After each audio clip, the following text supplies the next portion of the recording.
newsmaker interviews and A-list guests. And I guarantee you, no spin, no bias, no censorship, and no reason to go to bed. That's Dan Wootton Tonight, Monday to Thursdays from 9 on GB News.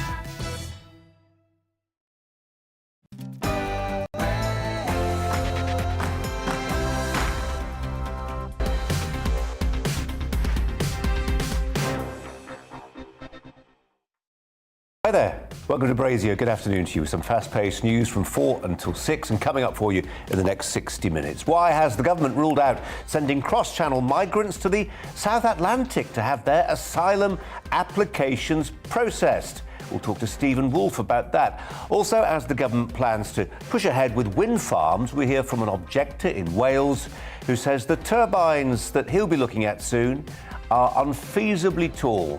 And the study which says parents of IVF kids make better mums and dads. That plus ongoing reaction to the spring statement. Alongside me throughout today's show, Andrew Pearce of the Daily Mail. But first we have the headlines with Tamsin.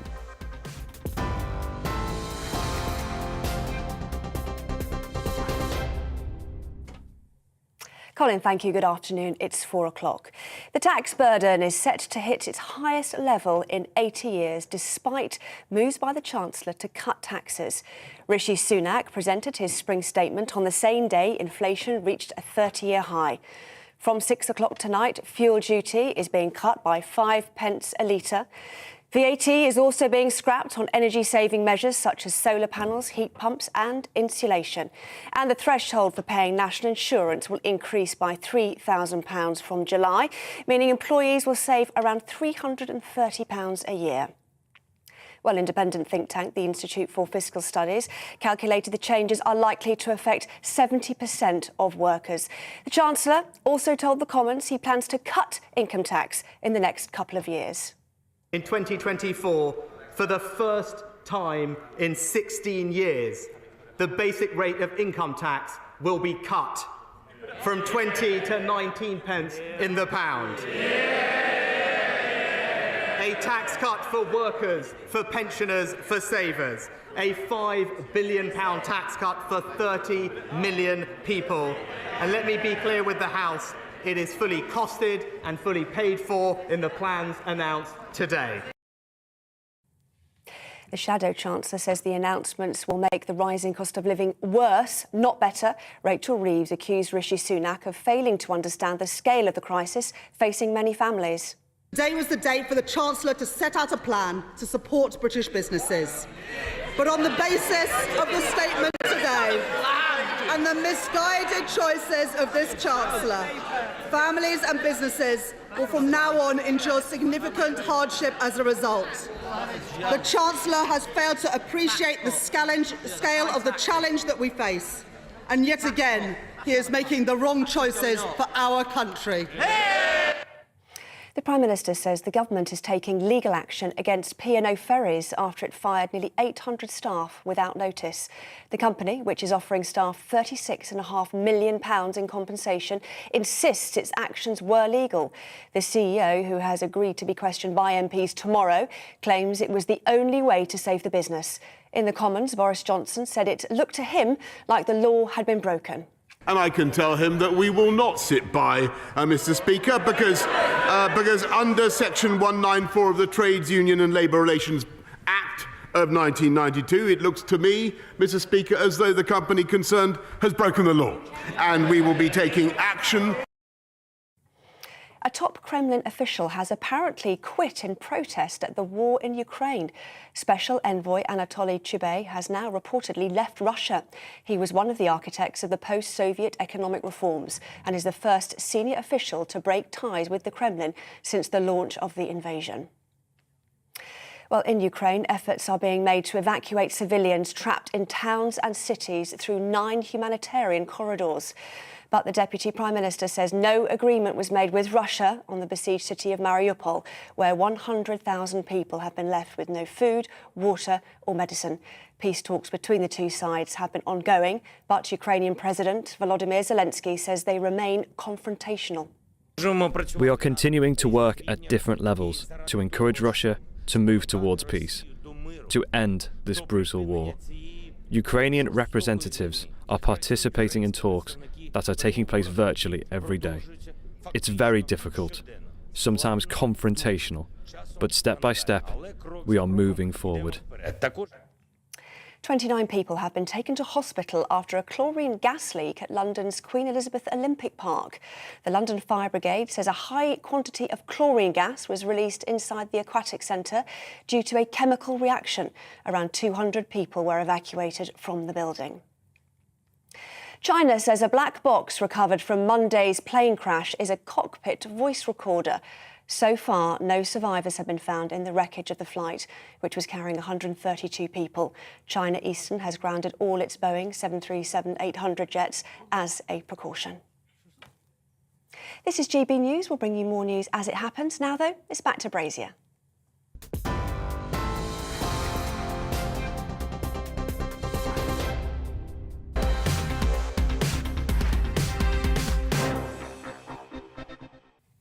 Well, did you see it? Rishi Sunak has made it fairly clear what kind of Chancellor of the Exchequer he wants to be seen as, the tax-cutting kind. In his spring statement this afternoon, he cut 5p from fuel duty. That takes effect from 6 o'clock this evening, so do try and make a note of whether the fact your local petrol forecourt has passed it on to you. Rather think many of them will not. Well, that 5p cut was predicted, but a 1p reduction in the basic rate of income tax, well, that wasn't.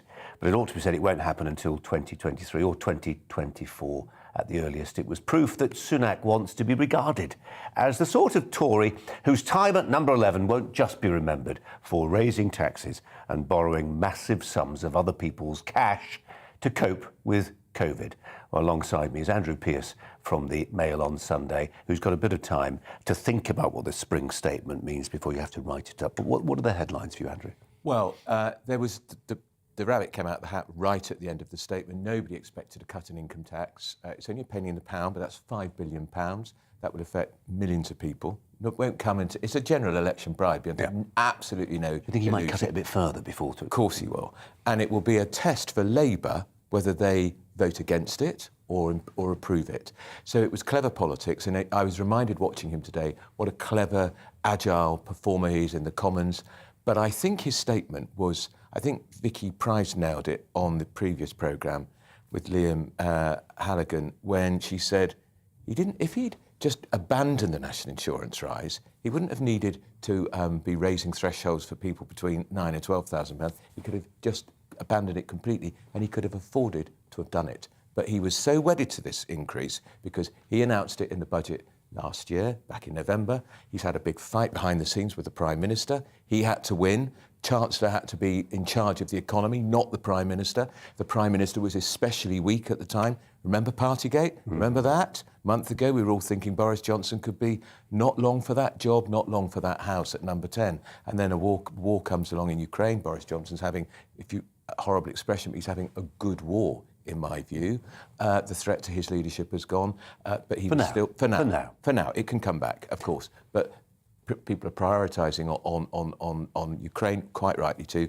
So, but look, the huge hike in in the threshold from 9,000 to 12,000 is huge. So anybody earning up to £39,000 will either pay less national insurance or no more national insurance. That's an awful lot of people. And I was thinking it was going to go no higher than £28,000, which is the average income. So he went a lot further, and you could see the relief on the Tory benches. And then he cheered them with the penny in the pound income tax cut, which is clever politics. Yeah, and it feels ever so slightly awkward talking about the politics and the presentational aspects of this story today when people are clearly suffering. I mean, people really are suffering, but it's hard to avoid it. One of the producers when we were watching the statement said he's still very downbeat, isn't he? He's not a natural performer. I disagreed, actually. I thought he was quite energised today. Yeah. He's not unanimated. No. And it feels quite natural. And there was no leak of that last the P and the pound. And budgets leak a lot now. I mean, my newspaper was predicting the rise in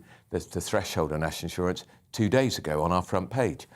So that was good reporting, but that was a surprise, and he wowed the House, and it was, I think, he was good in the Commons, he's a good performer, and Rachel Reeves, who's the Shadow Chancellor, I think she's very able and she looks the part. That voice. But you can't change that. Well, Margaret Thatcher did. Margaret Thatcher did. Yeah. Yeah. It just great. If you hear it on the radio, you think, oh. Yeah, it matters. It does, I'm afraid. It does, because you need to engage with it. I can remember when William Hague was leader of the Conservative Party, and sometimes I'd hear this voice and everything, who is that awful person? Oh, my God, it's the leader of the opposition. Just in terms of what leaks, I mean, clearly at the Treasury, some very clever people sit down with their grid and they say, right, OK, we're not going to get full value on the day itself, so we'll release some stuff in advance, and that way we get, double our money, as it were. But I do wonder a little bit, I mean, the 5p cut in fuel duty is such a big step, and it's obviously it's a big retail politics offer, isn't it? Everybody gets that. They see it. They might see it tonight when they fill up their tanks. But actually, in terms of, the big story today, it wasn't there. That punch wasn't there. And I always wonder whether it's almost wasted a little bit by being leaked in advance, released in advance. Yeah, but because the 5p was so well rehearsed, wasn't it? Nobody was surprised by that. No. I wondered if he was going to perhaps go a bit higher. But that is the highest cut for 20 years. At the end of the day, he's got 83 billion on the credit card. That's what we're going to pay in interest this year. The OBR say the tax take is now at its highest since the 1940s. Yeah. Rachel Reeves made no mention of COVID. No. Labour signed up to a lot of those COVID measures. And at the end of the day, a lot of that 83 billion is down to the 2 years of lockdown and assorted measures since. And all that sort of stuff. And we have to remember, every penny he spent today is being borrowed, effectively, because we are in so much debt, and interest rates have gone up a couple of times in the last few weeks, only slightly, but that increases the amount the taxpayer is paying on that debt burden. It's just like if we borrow more on our mortgage and the interest rate goes up, we're going to have to pay more and it takes us longer to pay it off. That's what's been happening with the national debt in the last few weeks, which is why he wasn't willing to go further, because he wants to be responsible and not saddle the country with even more eye-watering debt. We'll talk about this later, Andrew, but just one thing I was really struck by today, and maybe it's slightly age-related, but I was just looking at him and standing there and just thinking how impossible a job it is. You make all these plans, you get all these projections, and then along comes COVID. You just about clear that obstacle, that tiger trap, and you think, OK, ducks in a row, and along comes war in Ukraine. Extraordinary, which has had the most huge impact already on fuel prices.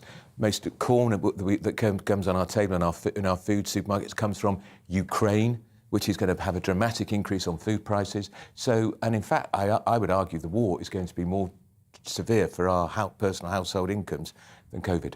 Well, we'll talk about Ukraine a little later on. We're going to move on now to a different story. This week, the sun has been shining. The wind has scarcely blown in the English Channel. It's not a weather forecast, this, but a reminder that those mill pond conditions at sea do make a big difference to those who seek to land in Britain. Yesterday saw almost 400 migrants arrive by boat, with a similar number actually stopped from leaving from the French side of the Channel by the authorities there on the other side of the English Channel. So far this year, the number of migrants crossing this way has tripled, at least. The government says it's taking action. It's pushing a nationality and borders bill that will make arriving in Britain on a small boat without permission a criminal offence. And last night in the House of Commons, the government also said it was ploughing ahead with a plan to process asylum seekers outside the UK, but did admit that this idea that was floated around that Ascension Island might be used, it's in the South Atlantic, British territory in the South Atlantic, was no longer an option. Let's turn to the Director for the Centre for Migration and Economic Prosperity. That is Stephen Wolfe, who joins me. Stephen, thanks very much indeed for your time. There's so much else going on. Spring statement today, obviously Ukraine, events in Ukraine. What's been happening in the English Channel, I suppose, has been pushed to the margins as a news story, but those numbers keep on rising inexorably. They do. Number two. No, Stephen, I'm going to stop you there. We can't hear you, but we can see your lips moving. Is there anything you can do at your end? Is your microphone on? I don't know. Let's try again, can we? Sorry, Stephen, you were saying.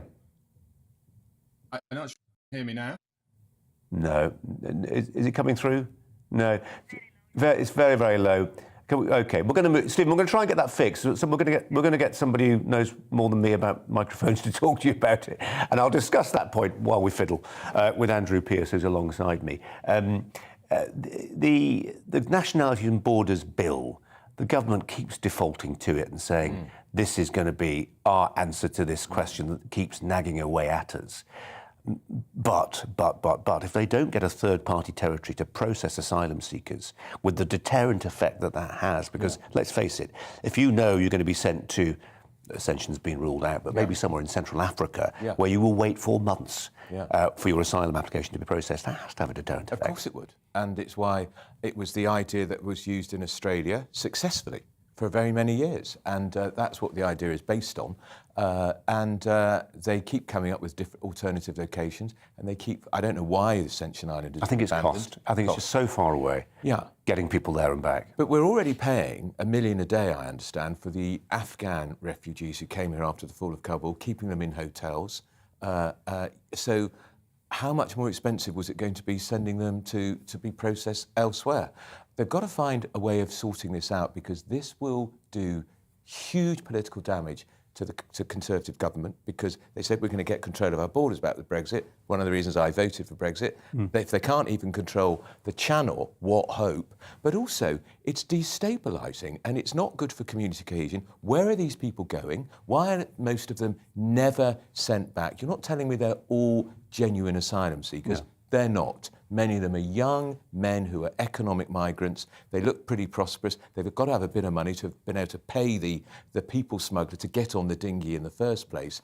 And very, very few of them are ever sent back, Colin. And it's very, very alarming. And you go to those red wall seats and you talk to those Tory MPs up there, and they say that is becoming one of the #1 issues. I don't think we've managed to get Stephen Wolfe back. So just a couple of final points with Andrew Pearce on the migrant story. William Hague, within the last year, wrote a column for The Times, and he's not someone given to hyperbole. No. Former Foreign Secretary, and he says if you think what you're seeing in the Channel now is growing sharply, and let's face it, 5 years ago people didn't think this was even feasible. That's right. Flotillas of boats coming across the Channel. Now it's a given. William Hague said, if you think the numbers now are surprising, pitch forward, if you can, 10 or 20 years when, and I mean, these are just demographic realities, when the sub-Saharan African population, we're talking about, 2 and 3 extra billion people. Not all of them want to live in the southeast of England, but if I was growing up in an economically benighted country with a very poor human rights record, and I had a little bit of money and a mobile phone, and maybe there was a diaspora I could tap into in England, I might be tempted to give it a try. Yeah, and climate change is going to drive a lot more people our way too, because it's going to become more and more difficult to live in some of these countries. It's going to be a huge, huge migrant problem, which is why we've got to sort this trickle out before it turns into a tsunami. Andrew, for now, thanks very much. Now, today marks the 2nd anniversary of Britain's first lockdown, when Boris Johnson appeared before the cameras and issued that now famous instruction to stay indoors. The Chancellor told MPs today that nobody should forget the economic impact of coronavirus. We were just discussing it. He said Labour's criticism of his spring statement was written as if COVID had never happened. Well, my next guest is a leading statistician who noted today just how much COVID hit the British economy, especially in that first year of lockdown. That is Jamie Jenkins, former head of health and employment at the Office of National Statistics, the ONS, who joins me. Jamie, thanks for your time. Give us a catch-all interpretation of what you heard in the spring statement, and maybe stuff we haven't focused on so much. What caught your ear? Yeah, I suppose, Colin, that you touched upon one point, which is what the forecast is in terms of the payment on the national debt, which is forecast to be £83 billion. And remember, that's kind of dead money, because that's money that we have to pay out and we're not really getting anything for it. And that's because of successive decades now of borrowing money. And to put that number into context, that's 7 times what the Chancellor was hoping to raise from the national insurance rise. And if you look at the national health budget before the pandemic, that's nearly over half of the national health budget. So that's gone up significantly, in part, Colin, because inflation's quite high at the moment, with a lot of the borrowing linked to kind of gilts and the index linked to kind of inflation. That's why we're paying more on that. So that's having a huge impact. So if you look at the numbers themselves, we've had huge borrowing, obviously, over the pandemic, and we have had a lot less money in as well. So, we're talking over 40 billion because of lockdown, because we weren't bringing tax in from people shopping, people going on holidays and things like that. So I think when you look at it overall today, I think there's some winners and some losers. Living standards was one thing that came out today. The OBR, Colin, are predicting that next year is going to be the kind of the worst we've ever seen in terms of real household income. So that's basically the money you've got in your pocket to spend after you've kind of paid for your essentials and took them out of inflation as well. That's going to be down 2.2%. So everybody's going to feel that. But it's the lower household incomes, so that's in terms of lower income households, they spend far more of their income on things like energy, on things like transport, on things like housing. So they are the ones who are going to be hardest hit. So increasing the national insurance will help a little bit, but it's not going to go anywhere near where it's Jamie, some people thought actually there might be a rabbit in the hat in the form of maybe some extra money for benefits to keep ahead of inflation. That didn't happen. No, it didn't seem to happen. And I suppose the rabbit out of the hat, which you talked about, which was fuel duty, he's cut 5 pence. Now, the last 2 weeks, Colin, we've seen the biggest rises 2 consecutive weeks in a row. We saw a 7p rise 2 weeks ago and then a 5.4p rise last week in fuel. And that's the biggest rises we've seen for 20 odd years. So this doesn't even go anywhere near to getting back to where fuel was 2 weeks ago, the cut. And if you actually look in terms of where prices are for fuel, Colin, compared to this time last year, they've risen by 44 pence. So actually, it's been quite clever, the Chancellor, Rishi Sunak, here, because he's been getting 7p more than this time last year in VAT. Because remember, there's not just fuel duty, we pay VAT at the pump. So he's given us 5p back. So actually, the consumer is still paying more with this fuel cut today, when the 6 o'clock, when things come in, than what they were a year ago. So he's been quite clever in that one. Jamie Jenkins, we've got to leave it there, but really appreciate your time, as ever. Thanks very much indeed. Andrew Pearce alongside me. Jamie wondering whether that 6 p.m. deadline will be hit by some of the petrol companies. Also, I don't even know, saw it, we had a picture of the Chancellor there with his very posh flask. I just wonder presentationally, as austerity, well, I know, you know? I know. And we had the incredibly expensive slides. Remember? And slides. Yeah, was that what they were called? Yeah. From where I'm from, we don't buy those sort of shoes. Yeah. I mean, sometimes he's too polished by half, in my view. He tries too hard. Well, we'll see, won't we? Andrew, for now, thanks very much indeed. After the break, do parents who have kids using IVF make for more committed parents because they feel lucky to have had children at all? Research suggests so. First, we've got the weather for you. Hello, Alex Deakin here with your latest weather updates. Plenty of sunshine around today and more to come over the next few days, even into the weekend, staying dry and sunny and pretty warm by day. The nights, though, still a little chilly. High pressure is responsible, sitting just to the east of us at the moment, but it's slowly moving back towards the UK. It's going to be sitting right over us through Friday and the weekend.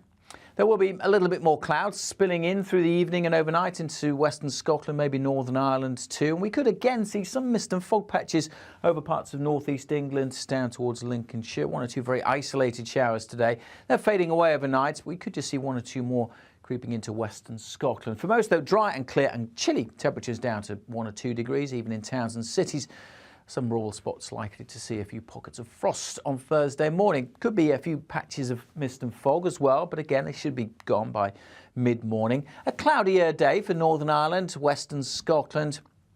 And again, the very small chance of seeing an isolated shower over northern England, but the vast majority dry and fine and warm again after that chilly start by the afternoon, 16 to 18, maybe 19 in the London area. We could again see 20 Celsius. 1 or 2 scattered showers across northeast Scotland through the evening, but again, they should fade away, as should any of those showers over northern England too. So again, dry and clear for much of the night as we head into Friday. And again, a little bit chilly first thing on Friday, but then again, a fine day with plenty of blue sky, plenty of sunshine around, a bit more cloud at times, maybe for southern Scotland, Northern Ireland, maybe a bit misty around some coasts of Northern Ireland too, but generally another warm one. Temperatures well above average for the time of year, 7 or 8 degrees above in places, peaking in the mid to high teens once more. That high pressure, as I said, is moving in and likely to stick around even into the weekend. So chilly nights, fine, warm, sunny conditions by day. I'm Darren McCaffrey, and join me on The Briefing Monday to Thursday at 3 p.m. You'll get your afternoon fix of all the latest political stories, debate and analysis, as well as interviews with some of the biggest names in UK politics. It's a problem that affects the whole world, Darren. From Westminster to Cardiff, Edinburgh and Belfast, if it's happening in UK politics, we've got it covered. That's The Briefing with me, Darren McCaffrey, Monday to Thursday, 3 p.m. on GB News.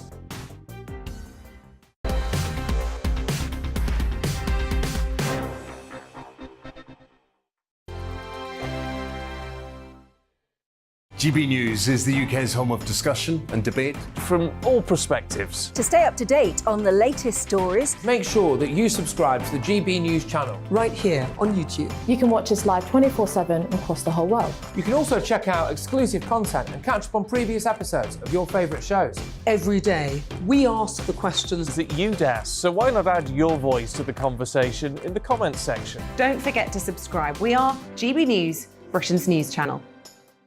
Every night at 11 on GB News, we bring you the next day's stories the day before. It's basically like time travel.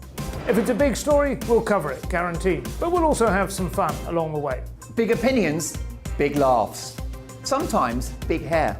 This is Headliners, the paper review show that won't send you to sleep like the others will. 11 p.m, 7 nights a week. Join us.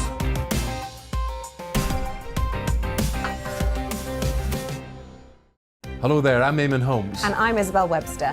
And we hope you can join us for Breakfast with Eamon and Isabel. You make me laugh out loud, belly laugh. Is that important first thing in the morning? Yeah, absolutely. And there's me trying to be deadly serious. News is a serious business. Yeah, I have to rein you in sometimes. Well, it doesn't stop us laughing at it. It doesn't stop us having an opinion on what's going on. Yeah. And it certainly will not stop us reflecting what you think. Weekdays from 6 to 9:30 on GB News. I'm Dan Wootton. Join me Monday to Thursday from 9 to 11 for the feistiest and most fun news debate on TV, where free speech reigns. I'll bring you a sharp take on the day's biggest stories, bombshell newsmaker interviews, and A-list guests. And I guarantee you, no spin, no bias, no censorship, and no reason to go to bed. That's Dan Wootton Tonight, Monday to Thursdays from 9 on GB News.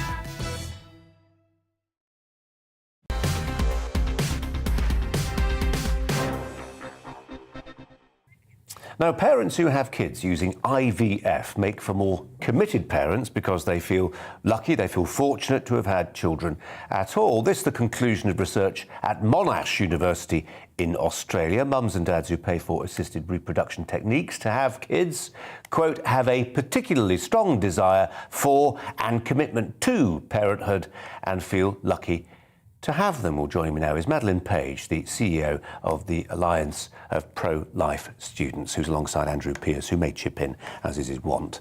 Madeline, thanks for coming in.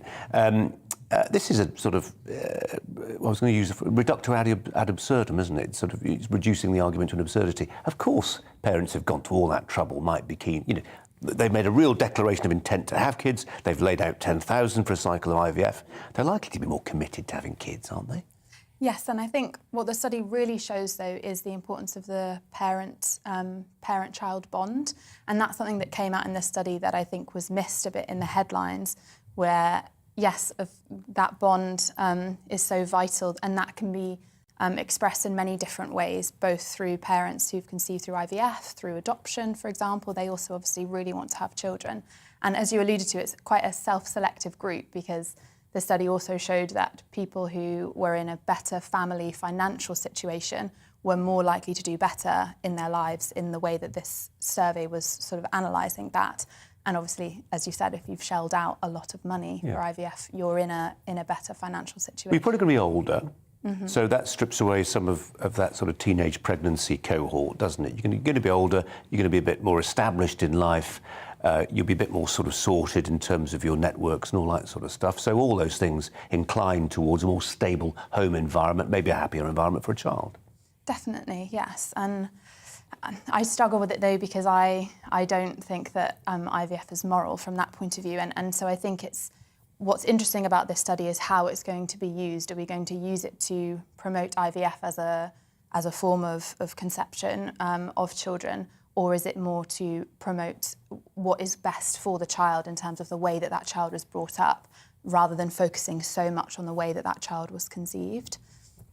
So you're, I mean, well, we'll come on to it if we have time, the sort of, the argument against IVF, and it's a theological argument to a great degree, isn't it? But there are some countries now in Europe, Hungary being an obvious example, Hungary's throwing a lot of money at the idea of encouraging its people to have children. It's free. They nationalised IVF. If you want IVF in Hungary, you won't pay for it. I mean, some countries are going the whole hog, aren't they, to push this thing through? Yes, and I think it's something that people really want here too, that, if I'm unable to have children, naturally, why should I have to pay so much money to have children? And we have the NHS, and there are so many other forms of medical care that you can get for free that way. So I think it is something that people are really striving for. But I think we need to look at if being a parent is a right or is it a gift or a privilege.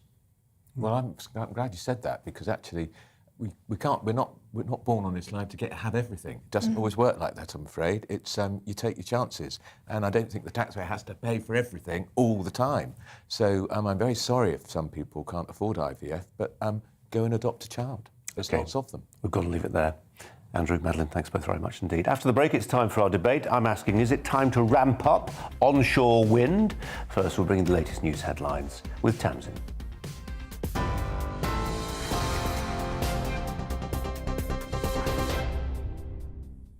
Colin, thank you. It's 4:30. Here's the latest from the GB newsroom. The Chancellor has announced tax cuts to help struggling families cope with the rising cost of living. From 6 o'clock tonight, fuel duty is being cut by 5 pence a litre. VAT is also being scrapped on energy-saving measures such as solar panels and insulation. And the threshold for paying national insurance will increase by £3,000 from July, saving employees around £330 a year.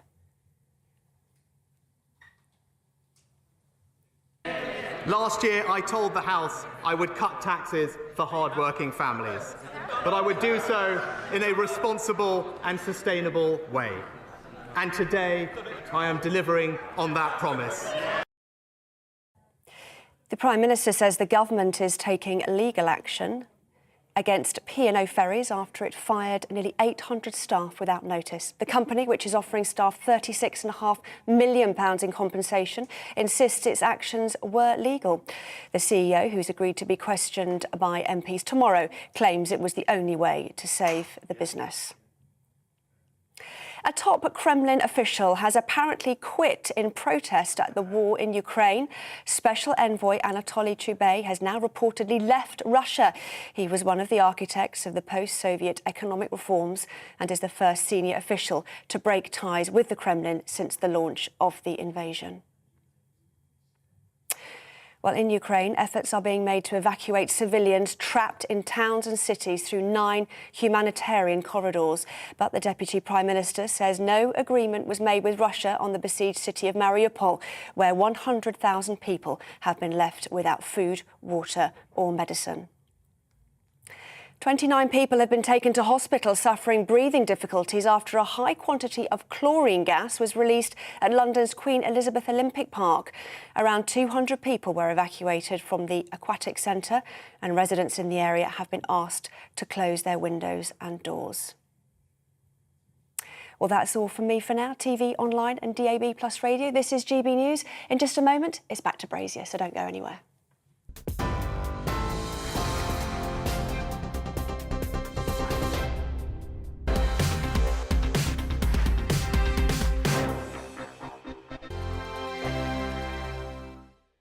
GB News is the UK's home of discussion and debate. From all perspectives. To stay up to date on the latest stories, make sure that you subscribe to the GB News channel. Right here on YouTube. You can watch us live 24/7 across the whole world. You can also check out exclusive content and catch up on previous episodes of your favourite shows. Every day, we ask the questions that you'd ask, so why not add your voice to the conversation in the comments section? Don't forget to subscribe. We are GB News, Britain's news channel. Every night at 11 on GB News, we bring you the next day's stories the day before. Basically like time travel. If it's a big story, we'll cover it, guaranteed. But we'll also have some fun along the way. Big opinions, big laughs. Sometimes big hair. This is Headliners, the paper review show that won't send you to sleep like the others will. 11 p.m, 7 nights a week. Join us.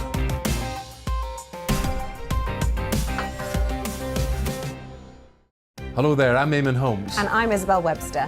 And we hope you can join us for Breakfast with Eamon. And Isabel. You make me laugh out loud, belly laugh. Is that important first thing in the morning? Yeah, absolutely. And there's me trying to be deadly serious. News is a serious business. Yeah, I have to rein you in sometimes. Well, it doesn't stop us laughing at it. It doesn't stop us having an opinion on what's going on. Yeah. And it certainly will not stop us reflecting what you think. Weekdays from 6 to 9:30 on GB News. I'm Dan Wootton. Join me Monday to Thursday from 9 to 11 for the feistiest and most fun news debate on TV, where free speech reigns. I'll bring you a sharp take on the day's biggest stories, bombshell newsmaker interviews, and A-list guests. And I guarantee you, no spin, no bias, no censorship, and no reason to go to bed. That's Dan Wootton Tonight, Monday to Thursdays from 9 on GB News.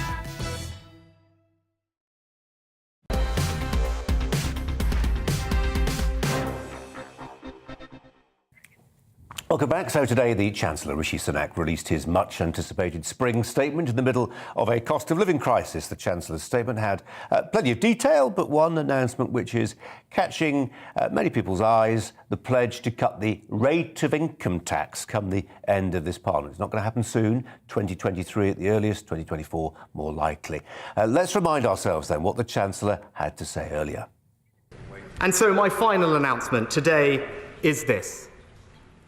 I can confirm before the end of this Parliament in 2024, for the first time in 16 years, the basic rate of income tax will be cut from 20 to 19 pence in the pound. A tax cut for workers, for pensioners, for savers. A £5 billion tax cut for 30 million people. And let me be clear with the House, it is fully costed and fully paid for in the plans announced today. A tax cut amidst a time of financial crisis may have caught some people by surprise, but let's have a look at some other of the details within today's statement. The Chancellor announced £500 million for local authority hardship funds, as well as that much-trailed fuel duty cut. It's due to come in 5p a litre to help motorists, due to come in from 6 p.m. on your petrol forecourts and diesel forecourts this evening. Look out for that, because there has been much criticism of the big fuel retailers that they are not passing on cuts in wholesale prices. Will they cut that 5p a litre cut to help motorists? The national insurance threshold, that's to be increased, and this is one of the biggies, by £3,000. So people can earn up to around about £12,500 now without being hit by either national insurance contributions or income tax help for the working poor, relatively working poor, said the Chancellor. Employment allowance, that's going to be increased to £5,000. However, not everyone in the Commons was impressed by Rishi Sunak's announcement, with Shadow Chancellor Rachel Reeves dismissing the statement as fantasy. This is part of what she had to say. And in his statement today, we are presented with increasingly incredible claims. Perhaps the Chancellor has been taking inspiration from the characters in Alice in Wonderland. Or should I say, Alice in Sunakland? Because nothing here is quite as it seems either. It's the sort of place where a Chancellor celebrates giving people £200 to help them with their spiralling energy bills, before explaining that he needs it all back. In Sunakland, the Chancellor proclaims, "I believe in lower taxes," while at the same time as hiking Alice's national insurance contributions. So Alice asks the Chancellor, when did lower taxes mean higher taxes? Has down really become the new up? The Chancellor follows Humpty Dumpty's advice and says, when I use the word, it means just what I choose it to mean. Andrew Pearce of the Daily Mail is alongside me. Always interesting to try and peer inside the mind of the Daily Mail. What's going to be your headline tomorrow? We'll welcome the tax cut. Yeah. But we wanted the whole national insurance rise stopped, and that hasn't happened. Just like Labour did. Yeah, the whole thing got, because the economic picture has been brighter than we expected. Tax revenues have been higher. Huge VAT yield on fuel, of course, coming in for the Chancellor, but better than expected because we knew he wasn't going to write it off. And the tax rise is quite... It's a sign that the Tory party finally recognises they were in danger of being completely outmanoeuvred as the party of high taxation and high spend. They're now trying to restore their reputation of being the party of tax cuts, because the national insurance increase in thresholds is a tax cut in any other way, and it's a pretty big cut. And if you're earning anything from up to £39,000, you're either going to pay no more national insurance or less. Rachel Reeves went in, and we were just saying during the break, weren't we, what a tough job this is, Very famously difficult. tough. She was rewriting notes as she was going along, and I've seen that so often. And she went in hard on the windfall tax. Where's the windfall tax? These oil giants are making massive profits. Rishi Sunak's defence, of course, is that actually if you tax them to death, they won't go into some of these marginal oil fields in the North Sea, so you cut your nose off to spite your face. You do, and also if you think about your pension funds, where are they invested? A lot of them are tied up with these companies, so it's not as straightforward as it seems. And she says it will cut people's fuel bills by 600 million. How so? It's not been costed. We don't know what level it's going to be set at, which companies are going to be hit. And she's also still banging on about and how we'll help the poorer people, we'll get rid of business rates. Fine. What are you going to replace them with? Because that brings in £25 billion. So there's another great big black hole in Labour's spending plans. Again. The politics of it, we'll come back to the economics of it, but the politics of it, it seemed to me, it will seem to a lot of people, this was Rishi Sunak responding to some of that criticism that he is a tax and spend chancellor. This idea that he's laid it out, income tax will fall to 19p in the pound, 2023 at the earliest, 2024 at the latest. It's a pledge. It may not be in office at that time, but it's a signal. He's signalling to the backbenches. He's signalling to people at large. And actually, that picture of Norman, the former Chancellor, Nigel Lawson, behind his desk apparently, he is the heir to Lawson. He's a tax-cutting Tory Chancellor. The great tax reformer was Nigel Lawson. When Nigel Lawson cut the top rate of tax from 60 to 40p, I don't know which budget it was, 86 or whatever it was, the uproar in the Commons was so great the Speaker had to suspend proceedings because Labour was so upset about it. It was a hugely popular tax cut and brought in much more money to the economy. So Rishi Sunak, 6 months ago, was the golden boy of the Tory party. He was the obvious successor to Boris Johnson. But his reputation now for whacking us with much higher taxes, the highest tax spend yield since Clement Attlee's government post-war, and that created the welfare state, which was a lot of spending. That's where he is now, which is why he's had to do this on national insurance and why he's had to do this on income tax. But he's still got a long way to go to have the reputation of a tax-cutting chancellor. We shouldn't be unsympathetic to that idea. I mean, the OBR, the Office of Budget Responsibility, said it is the biggest tax burden since the 1940s, but that was the immediate post-war period. Some of that hyperbole about COVID being a kind of war turns out to be true, doesn't it, in terms of what the state had to do in terms of the heavy financial lifting? They didn't know they didn't know what to expect, what to face, and remember when Boris locked us down 2 years ago this week, he said he hoped we'd all be out of lockdown in 3 weeks. We've only just started coming out of the lockdown completely in the last few weeks. It was much more draconian, much more dramatic effect on the economy, and actually Rishi Sunak prosecuted that very well. Furlough was admired around the world in Europe, but it cost a lot of money and billions disappeared in fraud. Are they ever going to get that back? Not even going to try. They're not even going to try to a large extent. They're very poor in this. Some people speculating there would be an increase in universal credit. Didn't happen. And come the middle of next month, you're going to have that the ceiling on fuel bills increased, and people are really going to feel they are. And remember, the loan, which is what it is, £200, doesn't kick in until October. I thought you might have brought that forward.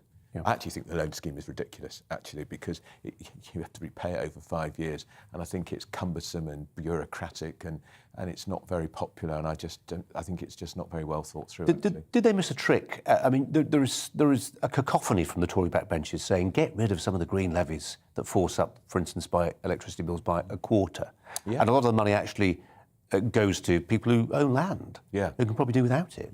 I think they could have stripped them out completely for 2 years. And what a dramatic effect that would make on people's bills. They would really feel it, and it would be really popular. And they could always argue too, remember who brought the wretched green taxes in the first place? Gordon Brown's government.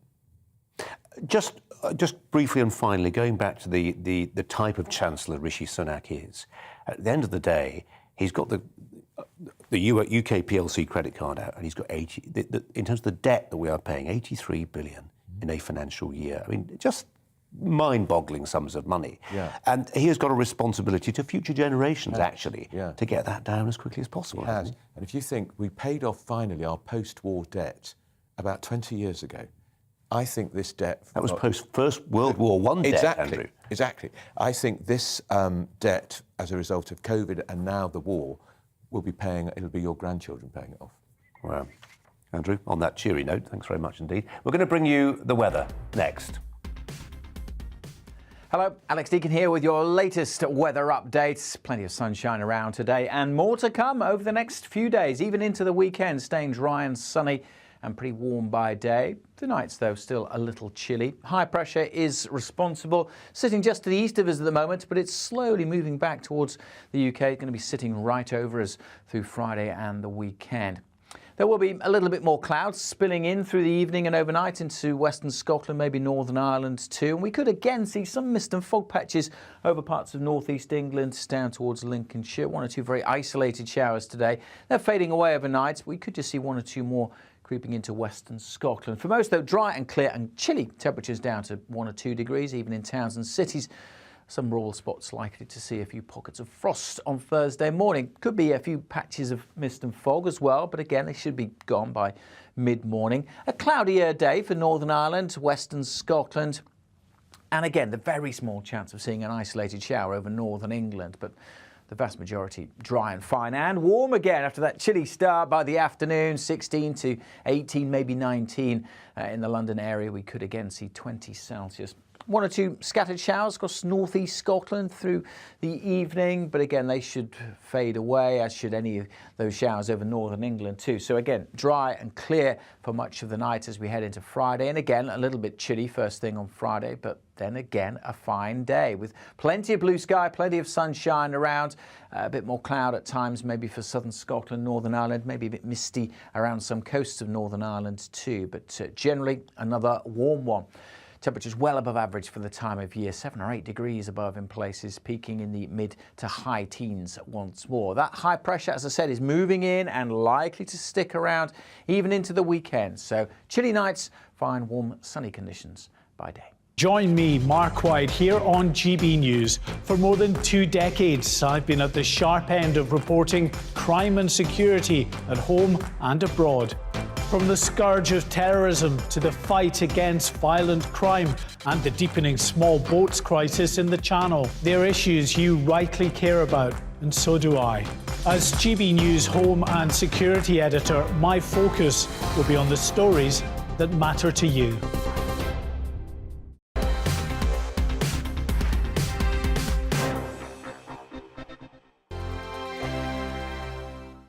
GB News is the UK's home of discussion and debate. From all perspectives. To stay up to date on the latest stories, make sure that you subscribe to the GB News channel. Right here on YouTube. You can watch us live 24/7 across the whole world. You can also check out exclusive content and catch up on previous episodes of your favourite shows. Every day, we ask the questions that you'd ask, so why not add your voice to the conversation in the comments section? Don't forget to subscribe. We are GB News, Britain's news channel. Every night at 11 on GB News, we bring you the next day's stories the day before. Basically like time travel. If it's a big story, we'll cover it, guaranteed. But we'll also have some fun along the way. Big opinions, big laughs. Sometimes big hair. This is Headliners, the paper review show that won't send you to sleep like the others will. 11 p.m, 7 nights a week. Join us.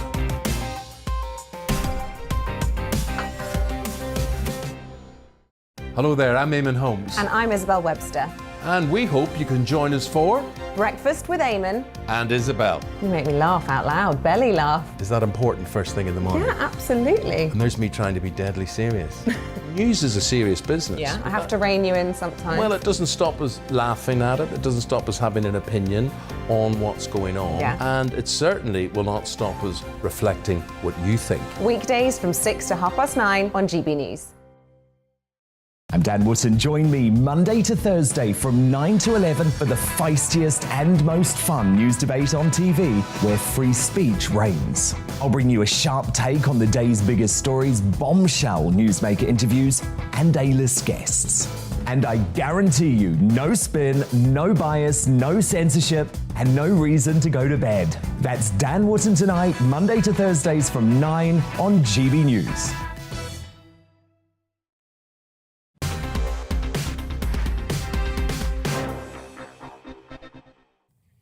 You're with Colin Brazier on GB News on TV, online and on digital radio, almost coming up to 10 to 5 on Spring Statement Day.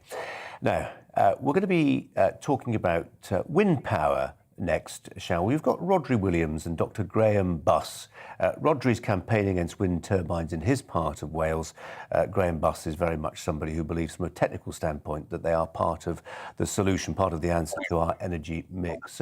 Rhodri Williams, let's start with you. I know you're part of a campaign group trying to stop the construction, the erection of wind turbines where you live. I was told just how big they are, the ones that are planned for where you live. They're gigantic. Yeah, it's hard to fathom. They're 220 meters high. Oh, sorry, 250 meters high. So that's over 8,000 feet. We have a transmitter down here, the Wenvone transmitter, and it's roughly the same height as that. But to put it another way, it's the height of the Eiffel Tower. So we're going to have 22 of these monstrosities on top of a mountain. So the mountain's already roughly 200 meters high. So so it's really hard to fathom, like I said, how tall these are going to be and how much they're going to dominate the landscape of where we live, affecting thousands of people. They're being quite sly how they've termed the wind farm. They're calling it a Bryn Wind Farm. So Bryn is a village, a very small village, just a few thousand people. But like I said, these will be on top of the mountain overlooking Port Talbot, Maesteg, Cwmavon. The reach is going to be huge. You'll see them from Devon even across the channel. Sorry, I'm going on a bit about that. You've painted a vivid picture of just how they will dominate the landscape there. But Dr Graham Buss, as a former principal scientist at Shell, I mean, a scientist of a very considerable standing, I mean, the objections, I suppose, that Rhodri's putting forth there, I mean, they're aesthetic ones, aren't they? That's not to say they don't count, and people have strong local objections, but they're objections to how the thing looks, not to how the thing works. Well, the 2 points I think you could make here. The first one is, I know Rhodri's also commented on the hazard that was like, he was one of the things that they were worrying about was that it might fall over. So I think I used to work in a major hazard explosion group when I was in Shell for a few years, and I can tell you, oil is a much greater hazard than green energy is. But if you come to, we tend to think of that happening hundreds of miles offshore, don't we? We do it. What about Bunsford? You remember Bunsford? Nearly 50 people very seriously injured by a major explosion. So turbines are a lot safer. The other thing about beauty, of course, I mean, I understand that position, and you know I'm from Just Stop Oil. We want to see an end to licensing of oil projects in the UK. And that's because of climate change, of course. And climate change will ravish our countryside. If Rhodri's worried about the way the countryside looks, the way his environment looks, climate change is going to destroy it. More concern on that's just one reason. I could go on and on, but it's hard to deny that that's going to have a huge impact visually.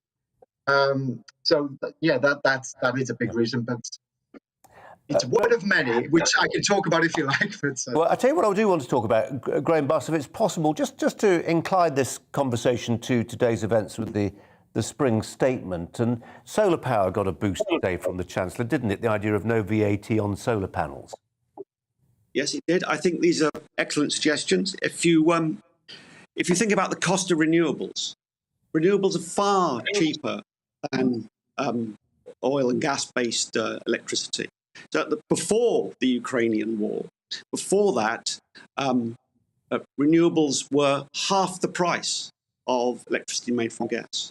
Now they're 4 times smaller than the cost of electricity made from gas. So it makes absolute sense to move out of these products and move into renewables. Graham, I'm sorry, we're running a bit short of time, but I'm going to try and make a point that I suspect Rodri would make to you, and that is that when it comes to the carbon offsetting value of wind power, these things don't erect themselves. There's a lot of material that goes into them. And of course, the bigger question is that the wind doesn't always blow. I mean, that remains the hardy perennial question for people like you, doesn't it? There's still a significant benefit, net benefit. Even once you've built all these facilities, there's a significant carbon benefit. There are countless ways in which we can address questions of having enough all the time. I completely understand that position. Storage is one thing, but there's also things like demand management and insulation. So, we can address this, but the key point is we have to address it. We don't really have a choice. We don't have a choice. We have to accept that we have to move to renewables. And we will find that renewables are cheaper. Rodri, when you look at the emails that are coming in from people who are part of your campaign group there, there's such a range of objections that include things like the wind turbine blades being a hazard for wildlife and chopping birds to pieces and all the rest of it. But when it comes to the times that we are living through right now, next month you'll see the ceiling, the cap that's put on electricity bills raised. Whether it's in North Wales where you are, whether it's in other parts of the UK, people listening to the spring statement today, what they care about is paying that little bit less for their fuel bills. And if that comes from wind, then que sera, sera. So I live in South Wales, and this wind farm is going to be the tallest onshore wind farm in the UK, one of them anyway. But let me just put. We don't need onshore wind turbines. We're not against renewable energy. The same turbine offshore will produce 50% more energy than any turbine offshore. So let that sink in for a while. So we can build them a lot higher offshore. We can generate more power from them offshore, which is what's happening. We haven't got a huge issue against offshore wind turbines. For living in Wales, we wish that the Crown profits from the Crown estate would devolve to Wales, but that's another debate altogether, like they are in Scotland. That really is another debate. Can I just put it? Sorry.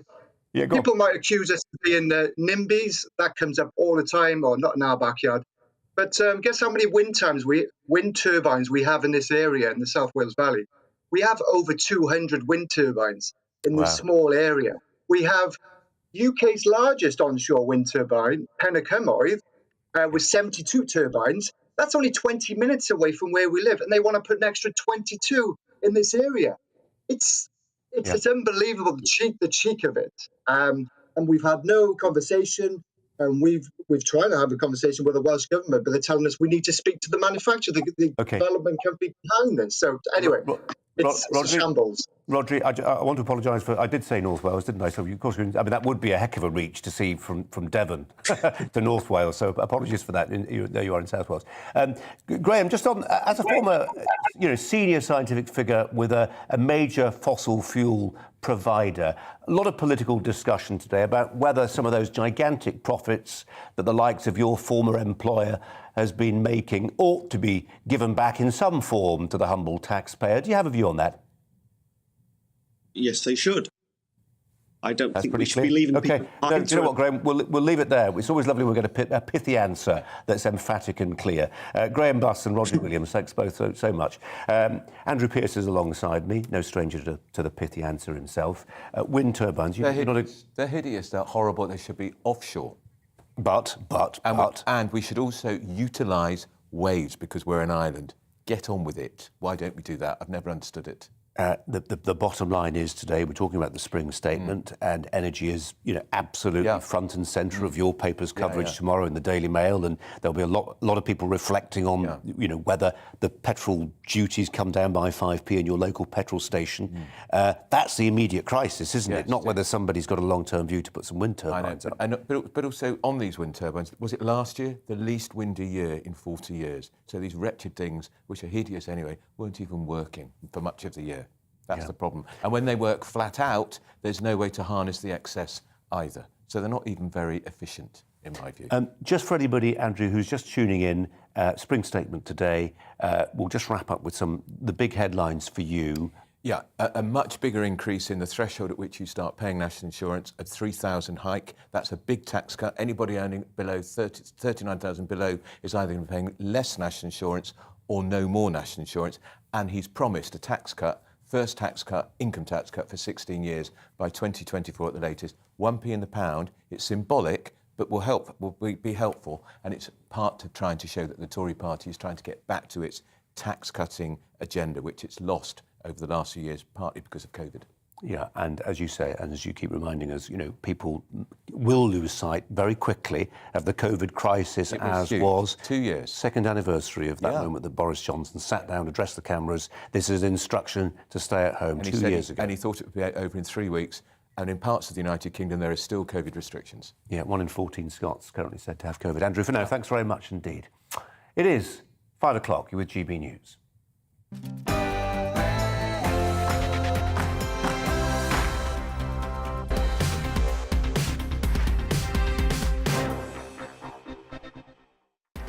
Coming up, live at 5, as fuel bills rocket, why do we allow almost a quarter of the electricity we use in the home to be used up by so-called vampire devices? Also, the London Council, which says an entire neighbourhood may need to be renamed because of its links to the slave trade. And back to the burqa, how the Taliban have gone back on a promise to educate girls because the uniforms they wear are too Western. Those stories, plus lots more coverage of the spring statement from earlier today, alongside me throughout the course of the next hour, Andrew Pearce of the Daily Mail. But first, we have the headlines with Tamsin.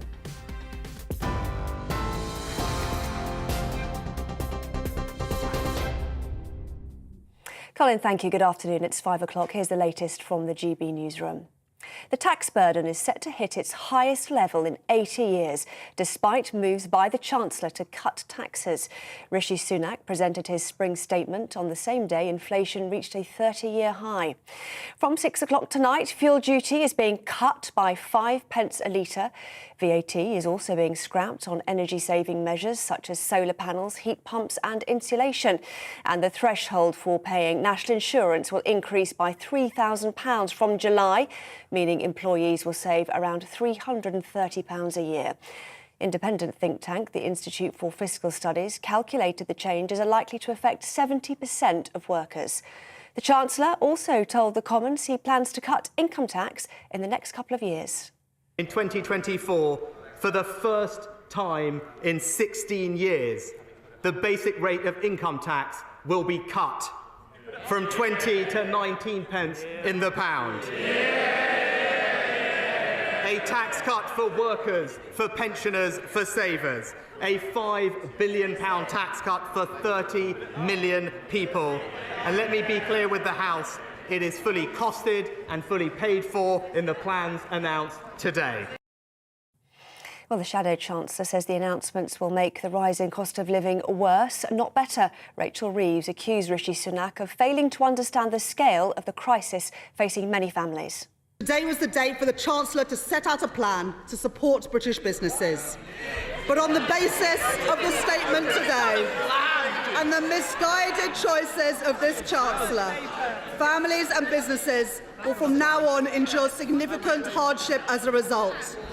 The Chancellor has failed to appreciate the scale of the challenge that we face. And yet again, he is making the wrong choices for our country. The Prime Minister says the government is taking legal action against P&O Ferries after it fired nearly 800 staff without notice. The company, which is offering staff £36.5 million in compensation, insists its actions were legal. The CEO, who has agreed to be questioned by MPs tomorrow, claims it was the only way to save the business. In the Commons, Boris Johnson said it looked to him like the law had been broken. And I can tell him that we will not sit by, Mr. Speaker, because under Section 194 of the Trades Union and Labour Relations Act of 1992, it looks to me, Mr. Speaker, as though the company concerned has broken the law. And we will be taking action. A top Kremlin official has apparently quit in protest at the war in Ukraine. Special Envoy Anatoly Chubey has now reportedly left Russia. He was one of the architects of the post-Soviet economic reforms and is the first senior official to break ties with the Kremlin since the launch of the invasion. Meanwhile, 9 humanitarian corridors are open in Ukraine as efforts are made to evacuate civilians trapped in towns and cities. The Deputy Prime Minister says no agreement was made with Russia on the besieged city of Mariupol, where 100,000 people have been left without food, water or medicine. Boris Johnson says he will use a meeting of G7 and NATO leaders tomorrow to speak to leaders to increase defensive lethal aid to Ukraine. The comment follows a call with the Ukrainian president. NATO Secretary-General Jens Stoltenberg says the alliance is majorly increasing its forces on land, in the air and at sea in Eastern Europe. The first step is the deployment of 4 new NATO battle groups in Bulgaria, Hungary, Romania and Slovakia. 29 people have been taken to hospital after a chlorine gas leak at London's Queen Elizabeth Olympic Park. The London Fire Brigade says a high quantity of chlorine gas was released inside the aquatic centre due to a chemical reaction. Around 200 people were evacuated from the building. The deadline has now passed to declare an interest in hosting Euro 2028, with UEFA expected to issue a statement later. Earlier, Russia said it was considering rivalling the UK and Ireland for the right to host the tournament. That's despite an international ban over its invasion of Ukraine. Russian clubs and national teams are currently suspended by FIFA and UEFA. However, the country's football union has appealed to the Court of Arbitration for Sport. This is GB News. We'll bring you more news as it happens. Now, though, it's back to Brazier.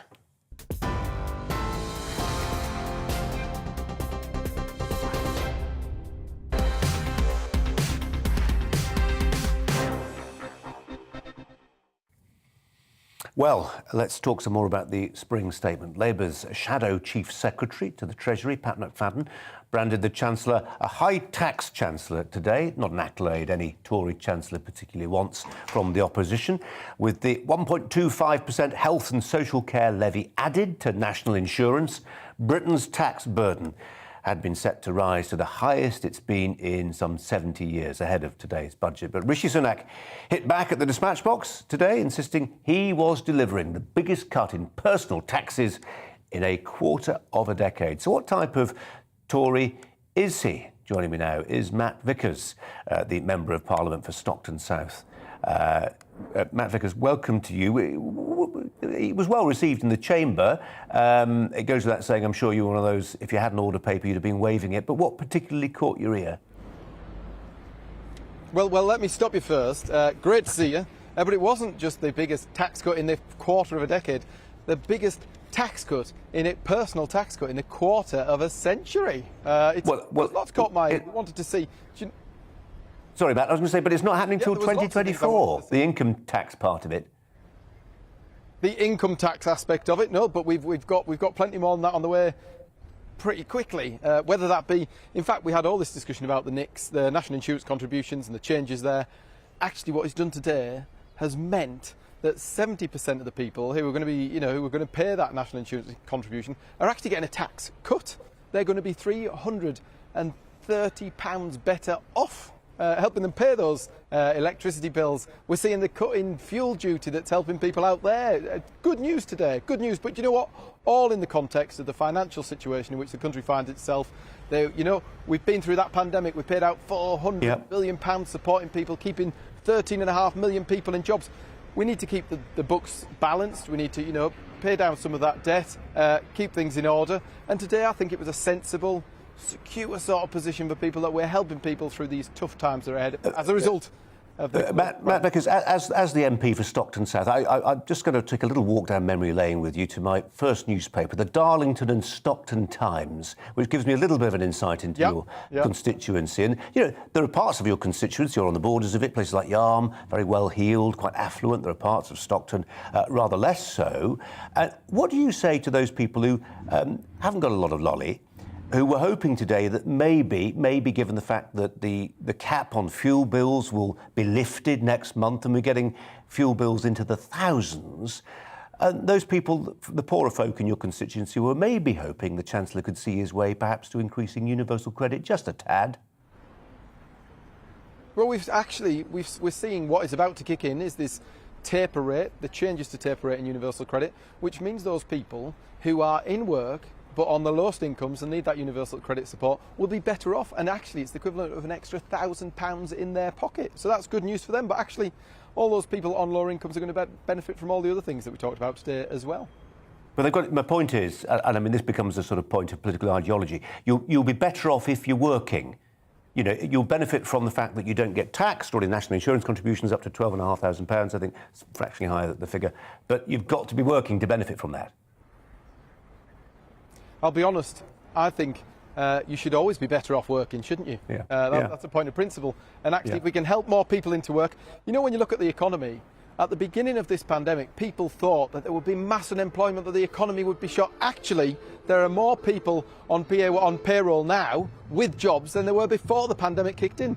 Our economy, fastest growing in the G7. We're in a positive place. We've got a lot to do to help people meet the challenges of the cost of living crisis, but we're going the right way and we're giving them the support that we can afford to give them. Matt Vickers, let's just take this off in a slightly different direction. One of the first things Rachel Reeves, the Shadow Chancellor, said when she was at the dispatch box responding to the Spring Statement was to say, Labour will support you, Chancellor, if you decide to reverse the cuts to the size of the British Army. Now, I mean, your part of the world, always been a very healthy recruiting ground for the British Army. You're not a million miles away from Catterick Garrison, all the troops who are based there. It does seem an odd state of affairs, doesn't it, when you've got the Labour Party that's becoming the party to demanding extra spending on Britain's armed forces. That feels like an inversion of the natural order of things. What is the natural order of things is for the Labour Party to be asking for more to be spent on everything with no plan of how they're going to pay for it. That is the Labour Party. It's been the Labour Party for many years. It's the way they are. But actually, we did pump the biggest cash boost, I think, wasn't it, in defence since the Cold War as part of the integrated review. That money's kicking in now and is having a hold. And actually, we're bashing well above our weight in our response in Ukraine and Russia, with whether it be the 400 million in humanitarian medical aid that we're pumping in there, whether it be the defence equipment that we're pumping in, whether it be the fantastic Homes for Ukrainians scheme that we've put forward. We're doing our part in Russia and Ukraine. Matt Vickers, very good to talk to you. We'll go and have a word with whoever's playing that hi-fi at very high volume, but appreciate your time. Thanks very much indeed. Andrew Pearce is alongside me. Quite chipper. Very, yeah. And he's classic. He's the Red Wall. They've been getting very anxious, very nervous. They're obviously worrying about their seats. There have been polls suggesting that the Tories could lose all those gains that they made at the last election. Far too early to say that, because the next election's not for another year or so, 2 years. I still think there's a possibility we could have a general election next year. Wow. Because the economy will still be growing quite quickly. The growth will, according to those estimates today from the Chancellor, will be falling off the following year. Unemployment will be still falling. He could easily do it. And if he brings in that 1p tax cut next year. What did you think of what Matt Vickers said there in answer to the question? What about those people on universal credit? What about the poor folk who are struggling with inflation today, announced at 6.2%, who've got benefits that are linked to inflation to some degree, but only at certain times of the year, whose actual income is going backwards? And he says, well, I'm a Tory.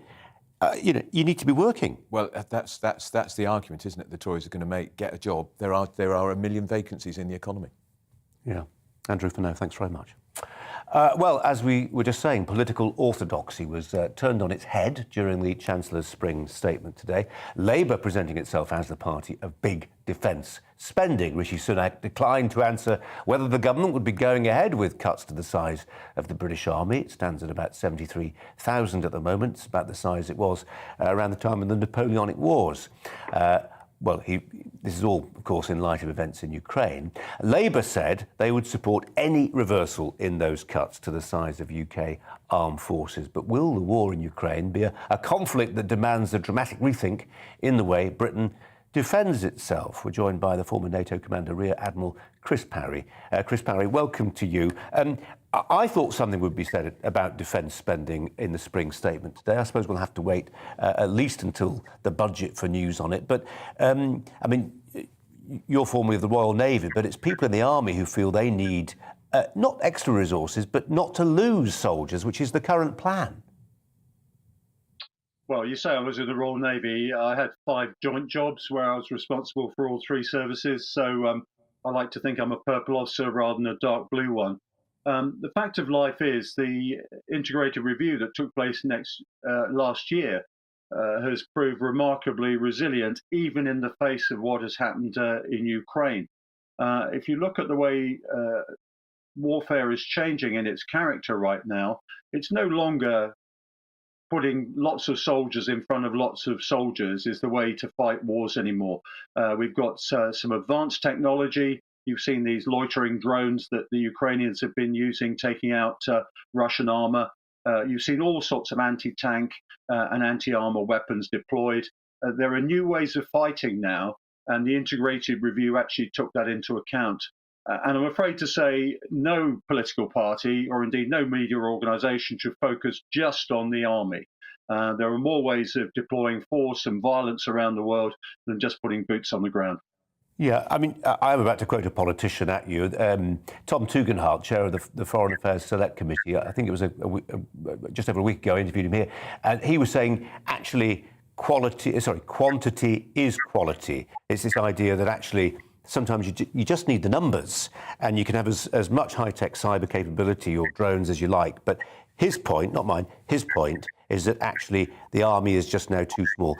There are physically too few soldiers for our needs. Well, you could have said the same during World War II, that you needed lots of bombs to hit a target.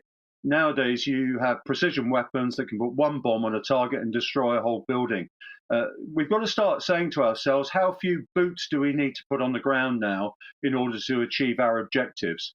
And it's not enough to say, look, because they've got 1 million troops, we need 1 million troops. If we can destroy 1 million troops, it's mass effect, not mass activity, that will count in the wars of the future. And the integrated review actually reflects this. If I can actually destroy targets with long-range missiles, aircraft, and other smart munitions, I don't need to put my soldiers' lives at risk. You need those for certain tasks, but you don't need them for all high-end warfighting tasks. And unless people recognize that we're no longer fighting in the 20th century, and a lot of mid-seniority ex-officers who are now MPs think that, okay, we will not be fit for the wars of the 21st century. Choose to spend money on defence, whether it's on soldiers, whether it's on technology. It feels like there is an appetite now, or there could be an appetite, given how engaged the public is with events in Ukraine, to say to them, just as we did after COVID, there's tremendous strain on the exchequer, so we're going to increase national insurance contributions. So you turn to the public now and you say, look, the safe Europe that we thought was going to happen after the Berlin Wall came down, it's not quite worked out that way, guys.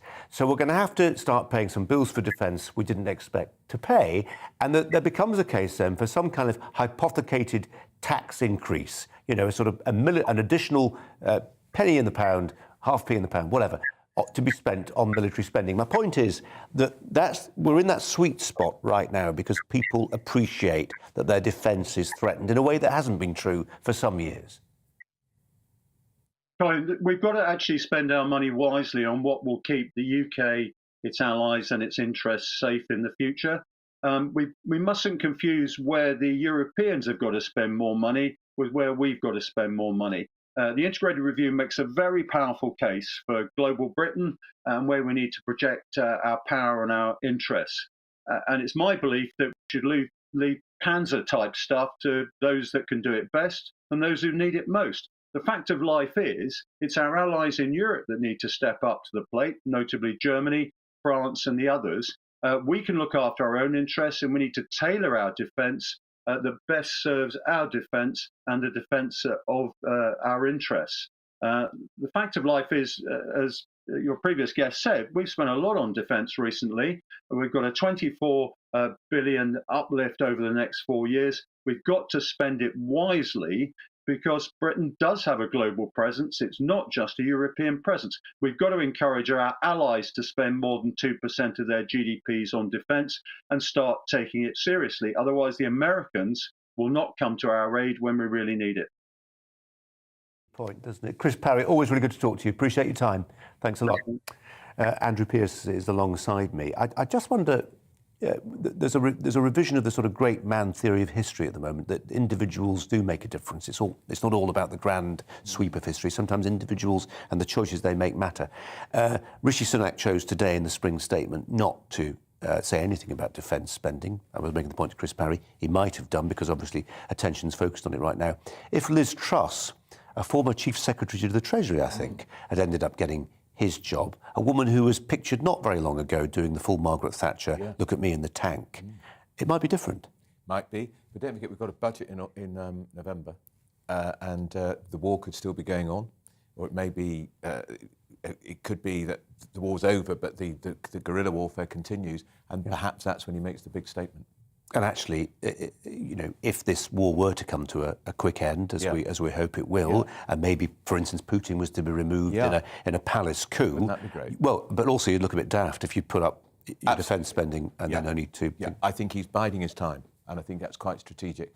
And I think we've also got in the Defence Secretary, Ben Wallace, one of the shrewdest, best Defence Secretaries had in a long time. I think it helps the fact he was an army officer.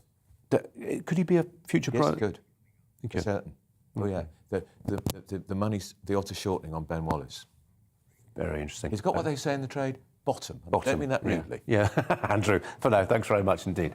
Now, we are going to talk about what you can do, I suppose, at a time like this, to save money, and in particular, just around the home. As we try to solve the energy crisis, we pose this question: are vampire appliances devouring your cash? These are so-called vampire devices. They suck power even when people think they're inactive. We'll explain what they do after this break. Hello, Alex Deakin here with your latest weather updates. Plenty of sunshine around today and more to come over the next few days, even into the weekend, staying dry and sunny and pretty warm by day. The nights, though, still a little chilly. High pressure is responsible, sitting just to the east of us at the moment, but it's slowly moving back towards the UK. It's going to be sitting right over us through Friday and the weekend. There will be a little bit more clouds spilling in through the evening and overnight into western Scotland, maybe Northern Ireland too. And we could again see some mist and fog patches over parts of northeast England down towards Lincolnshire. One or two very isolated showers today. They're fading away overnight. We could just see one or two more creeping into western Scotland. For most, though, dry and clear and chilly. Temperatures down to 1 or 2 degrees, even in towns and cities. Some rural spots likely to see a few pockets of frost on Thursday morning. Could be a few patches of mist and fog as well, but again, they should be gone by mid-morning. A cloudier day for Northern Ireland, western Scotland. And again, the very small chance of seeing an isolated shower over northern England, but the vast majority dry and fine and warm again after that chilly start by the afternoon, 16 to 18, maybe 19 in the London area. We could again see 20 Celsius. 1 or 2 scattered showers across northeast Scotland through the evening, but again, they should fade away, as should any of those showers over northern England too. So again, dry and clear for much of the night as we head into Friday. And again, a little bit chilly first thing on Friday, but then again, a fine day with plenty of blue sky, plenty of sunshine around, a bit more cloud at times, maybe for southern Scotland, Northern Ireland, maybe a bit misty around some coasts of Northern Ireland too, but generally another warm one. Temperatures well above average for the time of year, 7 or 8 degrees above in places, peaking in the mid to high teens once more. That high pressure, as I said, is moving in and likely to stick around even into the weekend. So chilly nights, fine, warm, sunny conditions by day. Join me, Nana Akweer, on Fridays, Saturdays and Sunday afternoons here on GB News. Expect fiery debate and passionate discussion as my panel and I take on some of the top stories hitting the headlines. You can look up the statistics. No, you look it up. I hug everyone. We learn from it and try and move on. That's it. Opinion is at the heart of the show. It's a place for open and frank conversation, but without the fear of cancellation. So join me here on GB News on Friday, Saturday and Sunday afternoons between 4 and 6 p.m.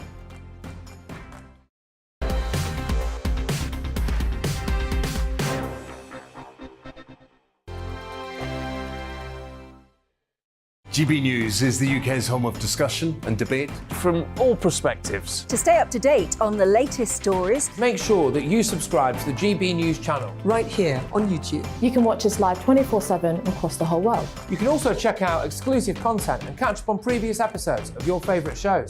Every day, we ask the questions that you'd ask, so why not add your voice to the conversation in the comments section? Don't forget to subscribe. We are GB News, Britain's news channel.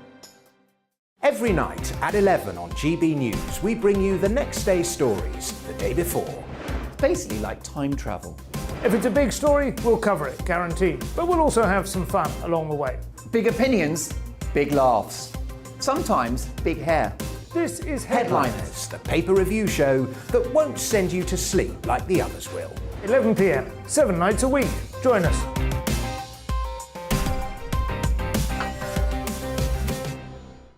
Hello there, I'm Eamon Holmes. And I'm Isabel Webster. And we hope you can join us for Breakfast with Eamon. And Isabel. You make me laugh out loud, belly laugh. Is that important first thing in the morning? Yeah, absolutely. And there's me trying to be deadly serious. News is a serious business. Yeah, I have to rein you in sometimes. Well, it doesn't stop us laughing at it. It doesn't stop us having an opinion on what's going on. Yeah. And it certainly will not stop us reflecting what you think. Weekdays from 6 to 9:30 on GB News. I'm Dan Wootton. Join me Monday to Thursday from 9 to 11 for the feistiest and most fun news debate on TV, where free speech reigns. I'll bring you a sharp take on the day's biggest stories, bombshell newsmaker interviews, and A-list guests. And I guarantee you, no spin, no bias, no censorship, and no reason to go to bed. That's Dan Wootton Tonight, Monday to Thursdays from 9 on GB News.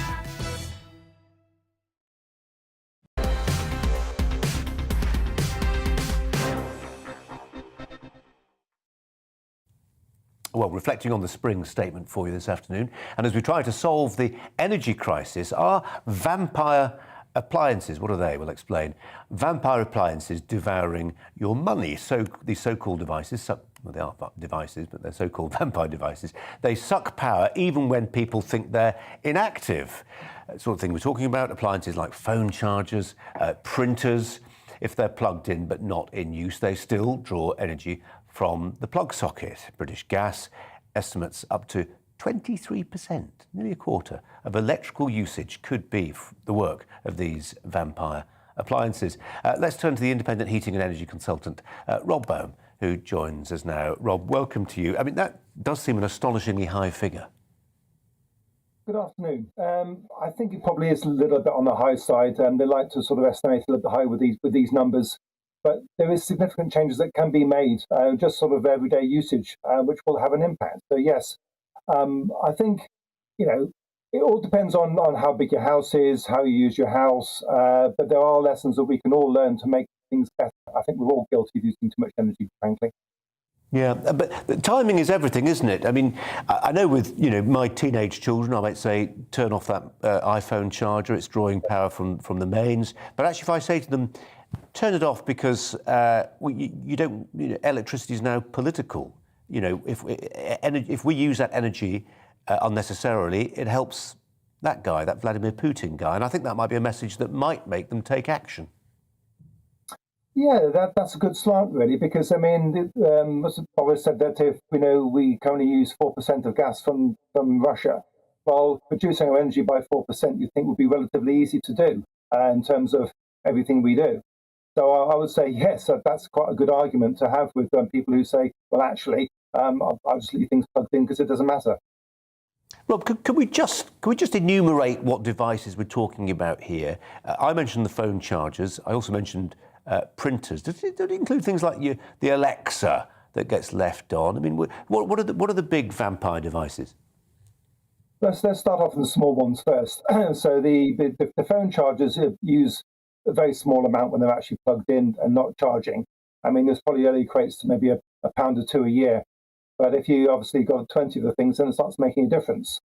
It's all sort of scale variant. But if you start building up from there, so your average TV, depending on age and type, could use up towards about sort of £10 plus a year. Now, if you're saying, you've got 4 to 5 TVs in your house, that starts becoming significant. I mean, would you Would you sort of walk over £50 on the floor? Probably not. Now, you have to be careful, though, because some elements are Wi-Fi connected. And if you do turn them off, like your router or some new televisions, then each time you turn it on, the thing needs to be rebooted and potentially putting Wi-Fi passcodes in, which becomes a bit of a bore. But there are other things which are sort of a little bit more invisible that you don't think about. Quite often people's hi-fis can be a really big draw. So if you've got an amplifier which is plugged in, that could be using somewhere between £70 to £80 a year, which becomes quite significant. Other elements like your laptop, I mean, because people are working from home quite a lot these days, if you think most people are going to have at least 2 screens, a laptop, a printer, and that's all going to be plugged in and quite often left, maybe even ticking over overnight, which could say, well, actually, that could be using you somewhere in the region of sort of £40 to £50 a year quite easily. So the idea behind that is you could have a multi-plug where you plug it all in and make sure that you sort of turn that off as you finish work, and make sure you do actually turn your laptop off and run it down, as it were. But obviously, the most important thing is if you do plug things into multi-plugs, that the actual current you're required for all these elements are within safe limits of the plug. There is a risk of overloading these multi-plugs.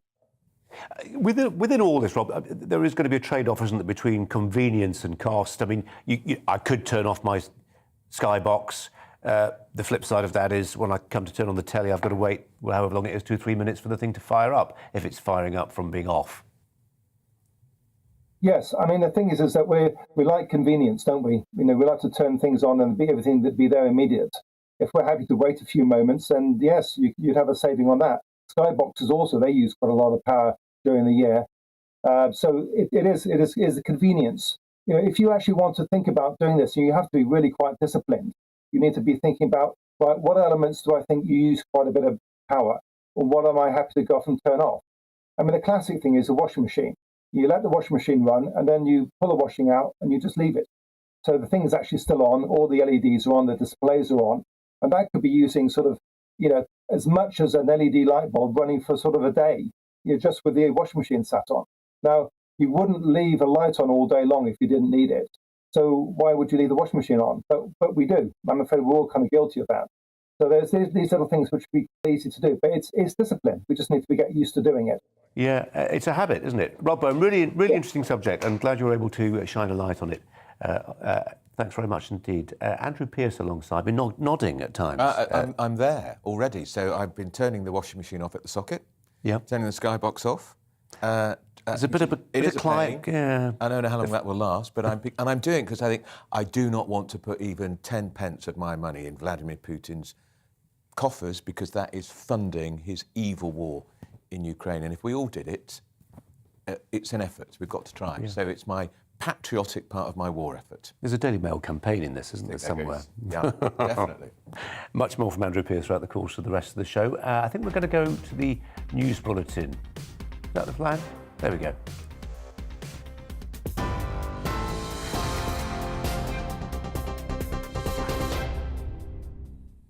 It's 5:31. Here are the latest headlines from the GB newsroom. The tax burden is set to hit its highest level since the 1940s, despite moves by the Chancellor to cut taxes. Rishi Sunak presented his spring statement on the same day inflation reached a 30-year high. From 6 o'clock tonight, fuel duty is being cut by 5 pence a litre. VAT is also being scrapped on energy-saving measures such as solar panels and insulation. And the threshold for paying national insurance will increase by £3,000 from July, saving employees around £330 a year. A top Kremlin official has apparently quit in protest at the war in Ukraine. Special Envoy Anatoly Chubey has now reportedly left Russia. He was one of the architects of the post-Soviet economic reforms and is the first senior official to break ties with the Kremlin since the launch of the invasion. Well, in Ukraine, efforts are being made to evacuate civilians trapped in towns and cities through 9 humanitarian corridors. But the Deputy Prime Minister says no agreement was made with Russia on the besieged city of Mariupol, where 100,000 people have been left without food, water or medicine. Jamaica's Prime Minister has told the Duke and Duchess of Cambridge that he intends to fulfil his country's ambition to become independent. Well, there's just a warning here. The video we're about to show you contains flashing images. Prince William and Kate had an official meeting with Andrew Holness as part of their tour of the Caribbean, marking the Queen's Platinum Jubilee. He told them their presence provided an excellent opportunity to address unresolved issues. TV, online and DAB+ radio, this is GB News. In a moment, it's back to Brazier.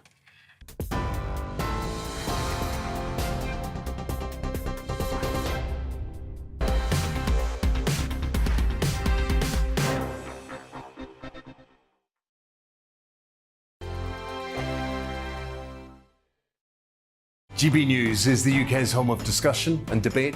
From all perspectives. To stay up to date on the latest stories, Make sure that you subscribe to the GB News channel. Right here on YouTube. You can watch us live 24/7 across the whole world. You can also check out exclusive content and catch up on previous episodes of your favourite shows.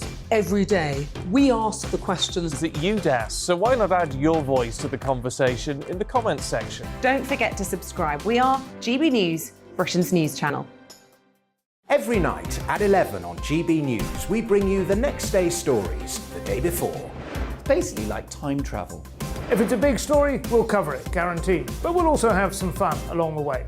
Big opinions, big laughs. Sometimes big hair.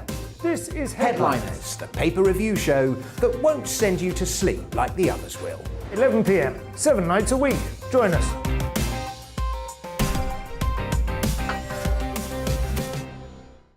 Hello there, I'm Eamon Holmes. And I'm Isabel Webster. And we hope you can join us for Breakfast with Eamon. And Isabel. You make me laugh out loud, belly laugh. Is that important first thing in the morning? Yeah, absolutely. And there's me trying to be deadly serious. News is a serious business. Yeah, I have to rein you in sometimes. Well, it doesn't stop us laughing at it. It doesn't stop us having an opinion on what's going on. Yeah. And it certainly will not stop us reflecting what you think. Weekdays from 6 to 9:30 on GB News. I'm Dan Wootton. Join me Monday to Thursday from 9 to 11 for the feistiest and most fun news debate on TV, where free speech reigns. I'll bring you a sharp take on the day's biggest stories, bombshell newsmaker interviews, and A-list guests. And I guarantee you, no spin, no bias, no censorship, and no reason to go to bed. That's Dan Wootton Tonight, Monday to Thursdays from 9 on GB News.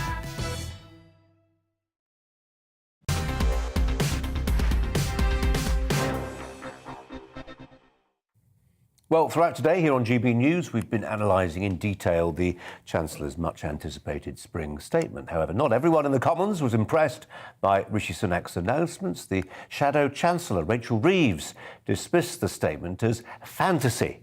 Let's take a look at what she had to say. And in his statement today, we are presented with increasingly incredible claims. Perhaps the Chancellor has been taking inspiration from the characters in Alice in Wonderland. Or should I say, Alice in Sunakland? Because nothing here is quite as it seems either. It's the sort of place where a Chancellor celebrates giving people £200 to help them with their spiralling energy bills before explaining that he needs it all back.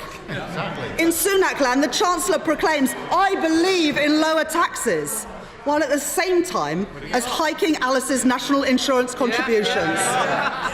So Alice asks the Chancellor, when did lower taxes mean higher taxes? Has down really become the new up?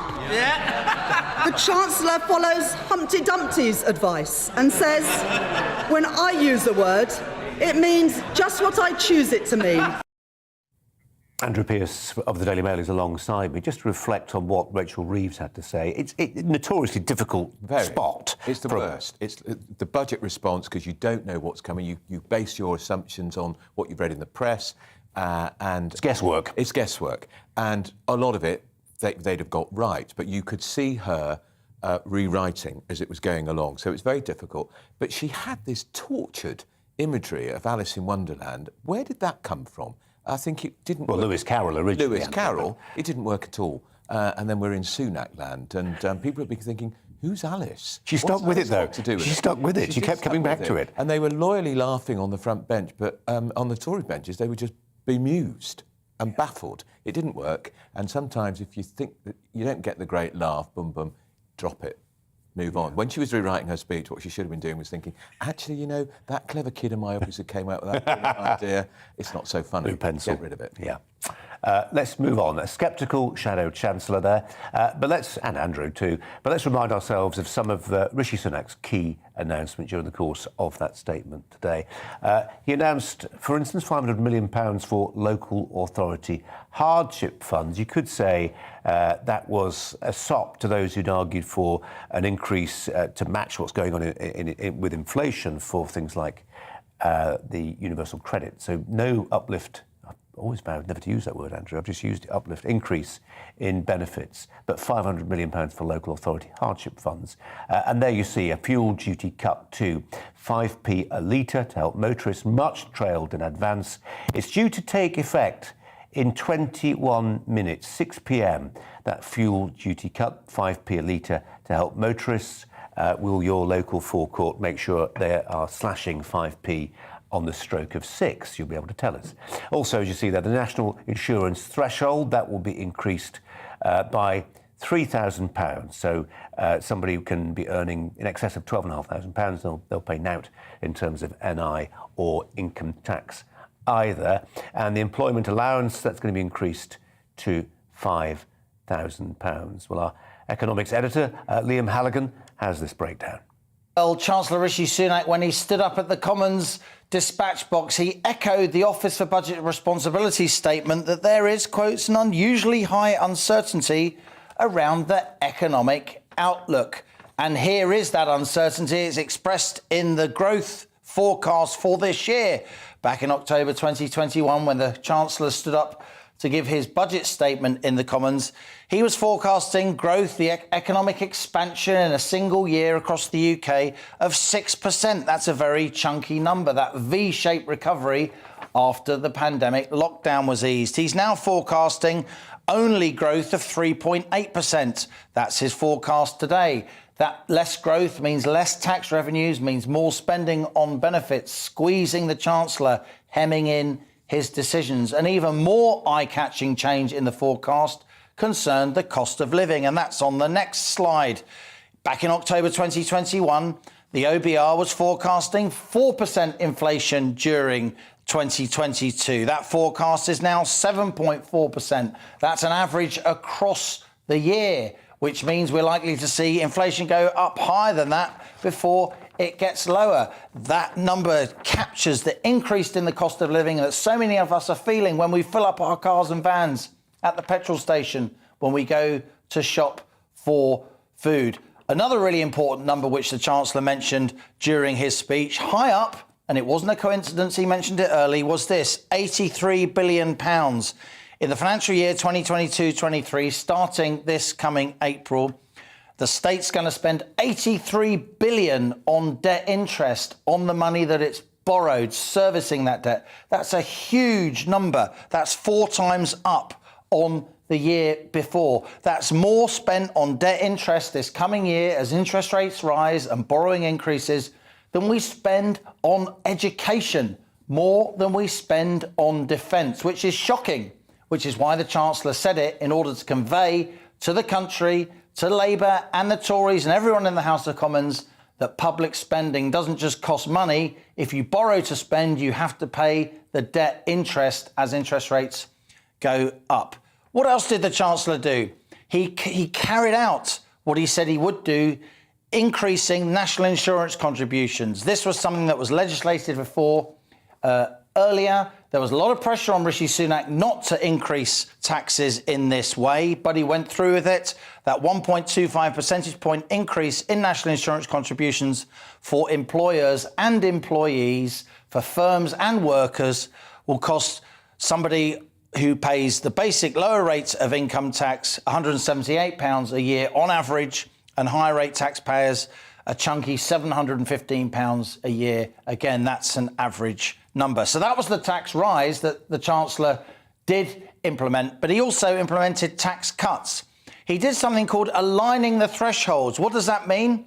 That means that he raised the threshold for for national insurance by £3,000. So you can earn £3,000 more, all the way up to £12,570 in a year without paying national insurance. That's the same as the basic rate of income tax threshold. That's where the aligning thresholds phrase comes from. That is a tax cut amounting to about £6 billion in total, 6,000 million, and that should help 30 million people, the Chancellor said. There was another tax cut, sort of, and that was a tax cut in the basic rate of income tax from 20%, 20p in the pound, to 19%, that's 19p in the pound. But guess what? That doesn't happen until 2023 or maybe 2024. So that's a tax cut the Chancellor says that he wants, but nobody really knows if it's going to happen. So that's a bit of a political punt, and some people might think that doing that is a bit cheeky. What else did the Chancellor do? We can see that he cut fuel duty, as he said he would. Lots of people wanted that, given the fact that prices on the forecourt, filling up your car and van with petrol and diesel, they've been rocketing, not least since that Russia-Ukraine conflict happened, and oil prices and gas prices on global markets skyrocketed. But that 5p per litre cut, which lasts for a year until March 2023, it could be offset by increases in oil prices. And it only amounts to £3.30 saving when you fill up a 55-litre car. So not really all that much money. And something else the Chancellor did, he also zero-rated solar panels, heat pumps, and also insulation measures. What does that mean? Well, if you'd bought solar panels or changed your boiler for a heat pump or insulated your loft, up until now, you'd have to pay VAT on that expenditure for the materials and for the work. The Chancellor's now saying you don't have to pay VAT on that for 5 years. And this is something that the UK can only do now it's outside the European Union, because European Union rules control rates of VAT to some degree. But here's the rub. It doesn't apply in Northern Ireland, because Northern Ireland is still part of the EU's single market. The Chancellor highlighting the ongoing anomaly there of the Northern Ireland Protocol. So that was basically the Chancellor's spring statement. It was, I think, a statement which was policy light, if I may say so. There was nothing on energy bills for households, even though the Russia-Ukraine conflict has increased those energy bills. There was nothing on the windfall tax that Labour have been calling for, and very little in terms of benefits. But the Chancellor did say it amounted to the biggest cut in personal taxation on a net basis in a quarter of a century, but if and only if that cut in the basic rate of income tax happens in 2023, which could probably be an election year. Our economics editor Liam Halligan there explaining what he felt were the key points from today's spring statement. Andrew Pearce of the Daily Mail is alongside me. He was underwhelmed, Liam. Yeah, clearly. Yeah. And look, I really, really hoped that he would listen to the siren calls on the backbench in the country and not go ahead with a national insurance rise at all. If he'd cancelled it altogether, if he had, he wouldn't have needed all these complicated measures. He could have done it. But it's this machismo thing. He announced it in the budget last year. He couldn't possibly give it up. It would look like he losing face. There'd been a battle behind the scenes with the Prime Minister, because the Prime Minister wanted to get shot of it. But the Prime Minister was very weak at the time because of Partygate. Then we get into a war situation. Prime Minister is not so weak now. I was going to say, is it machismo, or is it actually the super tanker of the Treasury taking time to turn? But even as I framed the question, I thought, well, it's not that, because we've seen actually that the Treasury can dance on the head of a pin when the occasion demands. That's what happened with the furlough scheme during that COVID. Came down very quickly, and it was brilliant scheme, and it was Rishi Sunak at his best. Rishi Sunak, though, will hope that this has restored some of his reputation for fiscal rectitude, because Tories want their chances to be low tax and cutting spending. We have had a big tax cut in terms of national insurance, but only if you're earning $39,000 and below. Andrew Finau, thanks very much indeed. Well, let's turn to the Policy Director at the Centre for Social Justice, Joe Shallam. Joe, welcome to you. I'm guessing you will have been certainly watchful of and maybe concerned by what was happening to benefits, which wasn't much. Yes, I think that's right, Colin. So, by and large, we welcome the measures that the Chancellor announced today, particularly to shield those on lower incomes from the impact of the national insurance rise. And actually, his tax plan for growth was very much a welcome plan as well. But the reality is this cost of living crisis is just getting started. And today, what we needed to see was much more in the way of plans for the people struggling the most. Political signalling, there's a strong signal here, isn't there, which is we, the government, want you to work.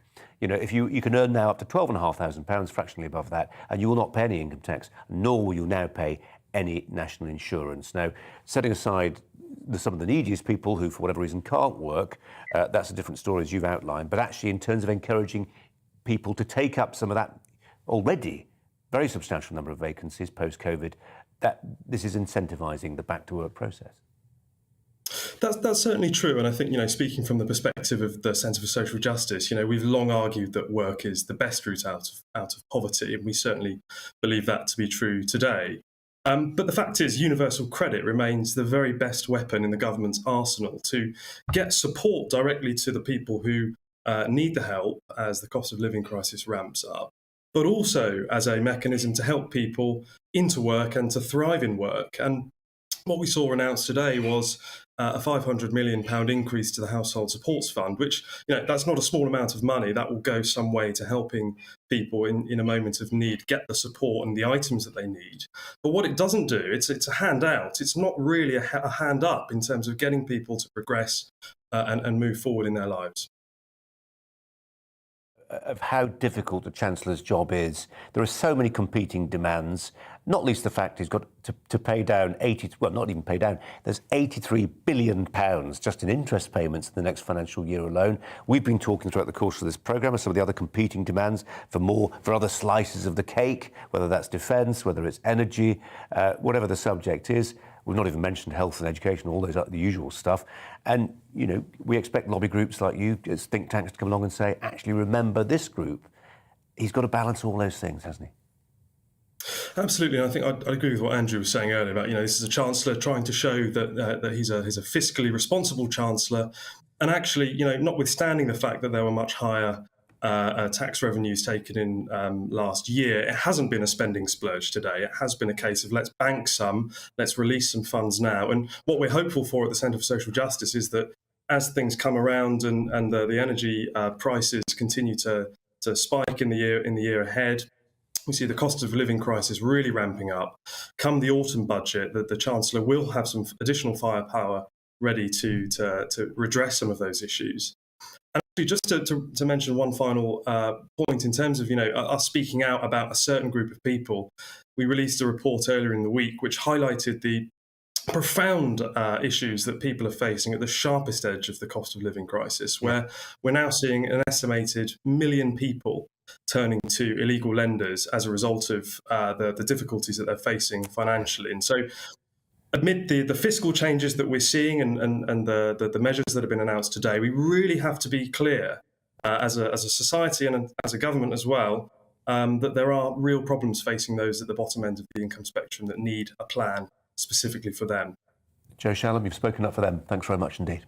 Now, we've got used recently to the idea of street names being renamed because they are seen as honouring an historical figure who's in the process of being cancelled. Another one for you today, Lambeth Council in London, looking at changing Nelson Row, residential street named after Horatio Nelson, Britain's greatest naval hero. Nelson had no obvious links to the slave trade, but the council, which is surveying residents to see if they support a change, point out that Lord Nelson was involved in, quotes, defence/military actions. Well, of course he was, wasn't he? But the council is also looking at changing the name of not just a street, but an entire neighbourhood, Tulse Hill, named in honour of the 17th century merchant Sir Henry Tulse, who served as Lord Mayor of London in 1684, and whose family's wealth was partly based on slave plantations. Let's turn to my GB News colleague, Calvin Robinson, to reflect on this one, and not the spring statement, which we've covered extensively here. We'll just take a break from that, Calvin, if we can. What did you make of this story? I think it's ridiculous, isn't it? We've gone, cancel culture's moved on from cancelling people to cancelling entire areas of London. And once again, it's actively looking for things to take offence from. It's a top-down approach. It's the council saying, does this offend you? Does this offend you? This must offend you, surely. How many people have genuinely been upset or hurt by street names and or the area of Tulse Hill? I'd say very few, most probably. But I think it's more a case of they're using racism as a political tool. That's what the Labour Council are doing. Yeah, and you would hope there are democratic processes there for people to make their views clear, but it never works that way, does it, Calvin? It's people, what would need to be made clear is people's indifference or apathy. But that doesn't show up on the surveys or in the ballot box, does it? No, of course not. And we've got, the Mayor of London set up a commission specifically to look for the next historical monuments to tear down or the next street names to erase. And what we're seeing here is actually the waste of tens of thousands of pounds at a time when we're going through a so-called cost of living crisis. This money could be spent helping people with the energy bills that you've been talking about all day or anything else that people need support with, rather than looking to take offence at something that's been around for hundreds of years, if not thousands of years.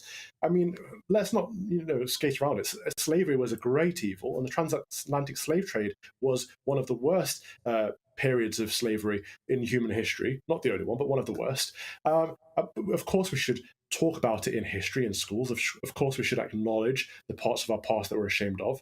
But that doesn't mean we should suddenly erase our past and start from year zero and say, okay, we're all good people now. We've learned from our mistakes. Everyone now alive is fantastic. Everyone in the past should be cancelled. Let's start again. Rename everything. Get rid of those historic figures. It's just a nonsense, quite frankly. And how far back do we go? Why is it only figures that are linked to the transatlantic slave trade that are being erased? Why not Romans? The Romans conquered this nation. They invented a lot of things and brought a lot of our culture over here. Should we erase that too? Calvin, always good to talk to you. Just in a word, how's giving up Twitter for Lent going? It's awful. What's going on? I have no idea. You'll be back on it soon enough.